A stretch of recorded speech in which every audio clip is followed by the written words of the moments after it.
Erin. So we have Andrew Aldina's teammate, Erin Johnson, the Warbaby, who's on now. Earlier, we had her opponent, Anna Crutchfield, who's coming up at Arthur Mapofu. So this is kind of like two teammates fighting two teammates, same card, kind of cool. So let's see what Erin has to say and bring her on in. There she is. And the controller. Oh, she got the controller with her, too. I brought a special surprise guest with me. Oh, look at that handsome fella. The dynamic duo. Yes. What's happening? We see the Lakeville shirt, the Lozon, we got the Kill beanie. So, Erin. All the merch.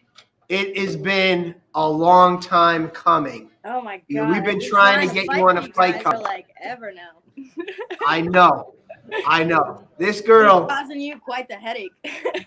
Dude, you have given me more sleepless nights because honest to God, when somebody puts their name in for me with my fight, like what a Cage Sides card, I hate to disappoint. And Connor can speak. He's been with her for a while. There's nothing that hurts me more when people give me their name and they want to fight for Cage Sides and it doesn't happen. I've added 2 cards in a day because we had so many people and I just didn't want to say no to. It's been so many sleepless nights trying to get Erin to fight. Women fights and heavyweights are the worst damn fights to match. But we finally got her. And even last time, we announced her fight for the last card, and the next morning, the very next day, it was scrapped. Honestly, it feels like a jinx to even announce it at this point. I was like, whatever is in the water, you drink it. Nobody wants to fight either of you two.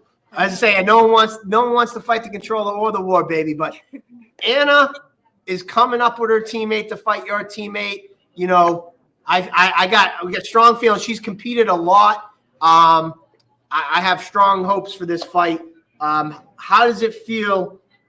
It won't probably feel real until you get in the cage, but how does it feel to kind of be able to promote something for after such a long time out of the MMA world, I should say? It feels good to have a date that's pretty solid now and like I can rely on, and to have tickets in my hand, like knowing it's really going to happen.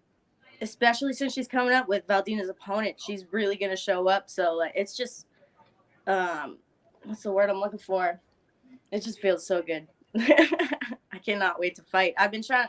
Couldn't find any MMA fights forever, so I switched over and I did a Muay Thai fight. And I have another one coming up right before this one. But it feels good to finally do MMA. Like that's what I want to do. So it feels good to try and get back in there again.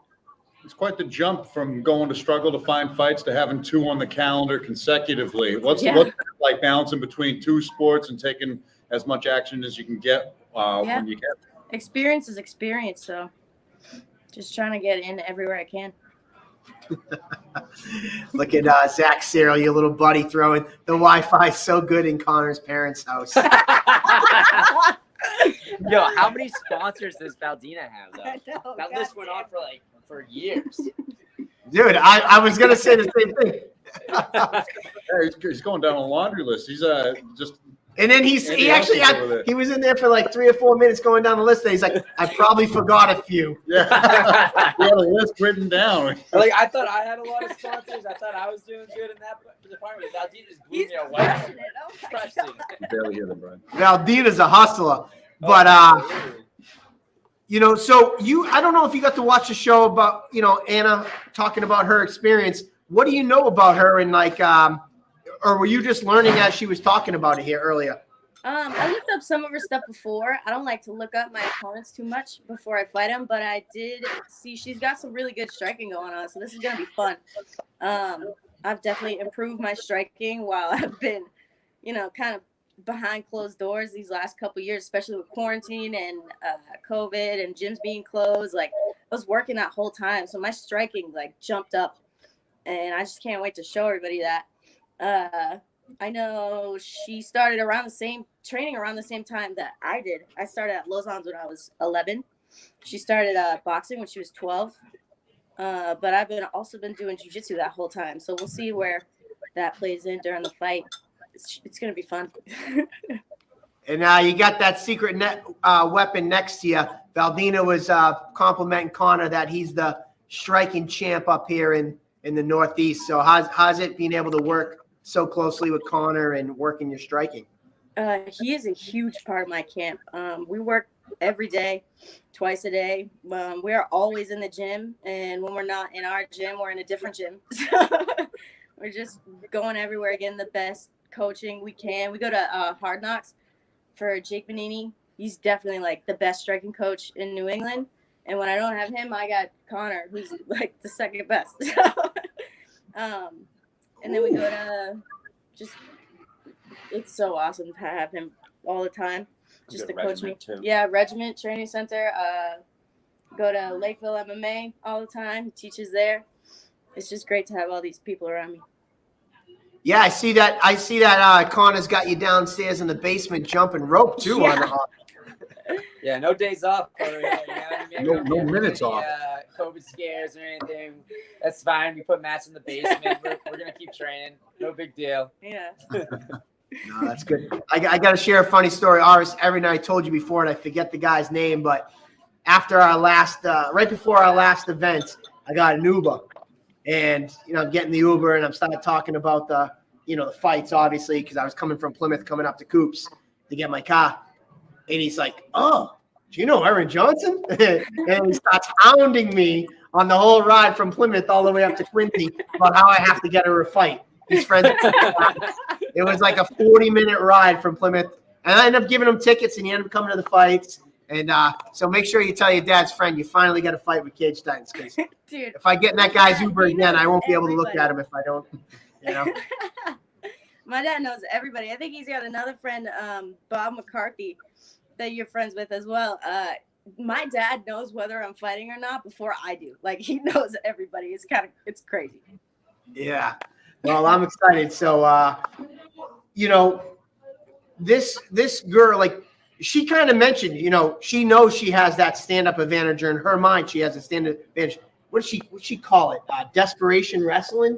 She thinks that, what do you got to say about that? I mean, I don't think it was a dig, but, and I'm not trying to drum anything up, but what do you have to say about that kind of breakdown of the fight from her?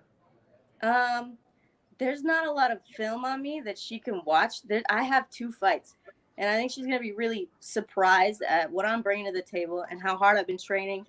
And she's just delusional. Panic wrestling. What the fuck is that? No. All right. Nice. You're part of this new generation that's been training literally half of your life as you're making this transition into the MMA cage. What's the end goal? You're training closely with someone who obviously is right on the cusp of making it to the UFC, that's where what Connor's goals are. How do yours lie in relation to that? You going all the way with this? I'm trying to take this as far as it'll go. But without it being a job. I do this because I love it. I'm a martial artist first and a fighter second. But I'm definitely going to try to get to UFC. That's where I want to be. All starts on the 5th. Finally getting her some MMA fights around here. I'm just stoked because I've been wanting to call one of her fights for a long time. It's finally here. Had to go to Alabama to get it, but fingers crossed everything goes right. Yeah, exactly. I've so many. I'm just excited. I'm kind of. One thing to add, it's gonna be our 21st birthday. Oh on yeah, February on my birthday. So Your birthday's the same exact day. yeah. Didn't Shane Doherty do that fight on his 21st No, Shane birthday? Doherty, his birthday was like 3 days before the fight. So all right. Well, we did a shot with Shane Doherty. So if you pull out if somebody's gonna be drinking beers in the cage, should be me. It should be her, right? All right. Well, I'm so happy you shared that. We will not be happy about that. I'm gonna end up fighting Joe in the cage if that happens. Don't tell Dad. Dude, that just adds such another level to this. I'm even more excited. I could ask for. What was that? This would be like the best birthday gift I could ask for. Finally getting a fight for Cage Titans, another MMA fight. Like, can't get better than that. I'm excited not only to just have you fight in general, but it's even cooler that it's your birthday. Because if I had to walk into that Lozon gym one more time and not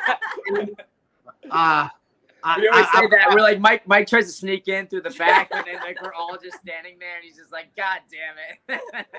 You know, it's like, that's why I don't even train anymore. You guys have ruined it for me because I try to go to any gym and it's like, I get dirty looks and it's just like, when am I going to fight? And I'm like, I can't even train. So I'm blaming you guys that I'm 210 pounds now. Thanks, guys. Nah, it's all love, Mike. We're just making sure you don't forget about us. That's all. I'll never forget. Shit. At one point in time, I even told Joe, I felt so bad. I'm like, I'd love Erin to fight for us. I said, if I find her a fight anywhere, even if it's out of state, I'll pay to send her there because I felt so horrible. But it's finally happening. February 5th. So you have any sponsors, a laundry list like Valdina, or anybody you want to thank? And your social media so everybody can follow you. Social media, obviously just Erin Johnson on Facebook, Warbaby_MMA on Instagram. If you're looking for, I don't have one on right now, but if you're looking for my t-shirts and hoodies, I sell hoodies with my name on it. They're wicked cool, made by my sponsor, Much Respect. There's a link in my Instagram and Facebook bio. Just go right there and you can order one and it'll ship right to your house. Damn. Who do you use to ship out your stuff? Much Respect. They are a supplement company, so they have their own website and everything. And if you just go to that link, it brings you right to their website. You go to apparel, you go to Warbaby Fight Kit, and you can find all my stuff right there. Oh shit, that's pretty cool. All right, well, Connor, it's nice that you were able to join in. I know you got a big fight coming up in March for CES. You know, just Cage Titans love. We're excited to finally see you because you kind of went through this past year having a nightmare of a year. Guys not showing up, multiple guys not showing up. So we're just excited to see you in any cage competing because we believe in you. So we wish you the best as well on March. I appreciate that. And maybe if that depend on if Don, I'm rooting for Don Shannon for that 145 title. But if you know, whatever happens, if Manley end up getting that title, I think I want that one because he said no to fighting me before, and I think I deserve that title. So I'm not gonna fight Don for it because he's my boy, but I'll fight Shane Manley for it. Just gonna throw that out there. All right. All right. Well, hey, listen, I know you'll be there on February 5th, and we don't want to jump ahead because your next fight's in March, but we'll see what happens on February 5th because I know you'll have a close eye on that one. And then obviously you'll be in the corner of your teammate. Yeah, I got these two. I got Valdina and I got her, and they've been working super hard, and I'm excited, you know, for this fight. Now it's kind of nice because if I had a fight on the same card with them, I wouldn't have been able to put the focus on them that night. And now, like, you know, the next 4 weeks, I can really focus in on them and making sure they're ready for the fight. And they're going to be putting on shows. They've been working hard, both of them. So I'm really excited. Obviously, Connor, I didn't even plan this question, but obviously you have aspirations to make into the UFC. But I hear Erin talk about you as a trainer. I hear Valdina talk about you. Is this something? And I know you work with the guys at Lakeville, Miggs and Congdon and Justin Stevens back in the day. Is this something that you see yourself down the line in doing some training? 100%. Like I guess martial arts. Like if the UFC wasn't a goal, like I would still be doing martial arts every single day. This is what I love to do. You know, it's been my passion since I was a little kid. And I'm actually starting to be opening up my own spot pretty soon, a couple of nights a week in Wareham. You know, just training, doing some kickboxing, and starting small and see where it goes from there. But yeah, that's my goal, is to stay in training and have my own gym one day. All right, cool. Well, it's great to see you guys both. We will see you February 5th, or maybe we'll see you before then. And good luck on February 5th, and we'll talk to you guys soon. Yeah, Appreciate it. Thank you. See you guys soon. Good luck on March as well, Connor. So thanks for coming on the Table Titans. Be well. All right. Well, there we go. Our first one. Yeah. Are you looking for a bathroom? No, I'm going to go to the back door. Oh, okay. So basically, our first time getting people to call in, I think it was a pretty good success.